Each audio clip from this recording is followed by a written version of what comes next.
Kill the enemy where you want to choose. Correct. हे सांगतो कसं कसं माझ्याकडे कसं आलं हे. हां. आणि मी माझ्या टीमला घेऊन स्ट्रेट वे ज्या घरा मी सांगितलं होतं तिकडे मी निघालो. ओके. 12 माणसं घेऊन. माझी टीम इकडनं मी जात होतो. ती घरातून निघाली. फायर करत दन, दन, दन, दन फायर करत निघाले ते आणि लाकडाचे घर असतात ना तिथं. हं. आम्ही लगेच पोझिशन घेतली. आम्ही परत फायर मारला. त्यामध्ये लाकडाच्या घरामधनं ते गायब झाले कुठेतरी. ओके. त्याला बोलावून घेतलं एकाला. हं. म्हटलं कुठे गेले? ते म्हणलं खालच्या मोहल्ल्यामध्ये गेले. ते मस्जिदच्या उजव्या हाताला शेख मोहल्ल्यामध्ये गेलेत. ह्या माणसाच्या घरात ते घुसलेत.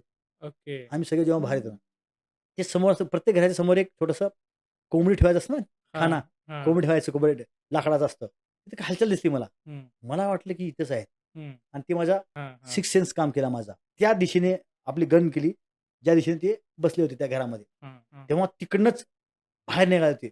दन, दन, दन, दन फायर करत. तिकडून ओके. फायर निघाले. एक इकडे राईटला पळाला, एक उजव्या हाताला पळाला, एक माझ्याकडे फायर करत आला. मी ज्या झाडाखाली बसलो होतो त्या झाडा पूर्ण त्यांनी छन्नी केलं. पण मी खाली ओह! बसून पोझिशन घेतली होती. त्याला तिथंच कंठस्थान घातलं एकाला. ओके. खाली पडला तिथं फास्ट.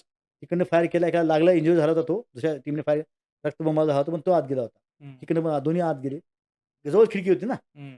त्याने ग्रेनेड टाकला माझ्या खिशामध्ये. मला लक्षात आलं नाही. ओह! माझं एम त्याच्यावरती होतं ना. तर त्याला वाटलं की मी छुपणार आहे. पण मी हललोच नाही. हं. मी तिथं माझं एम तिथंच होतं, येऊ द्या.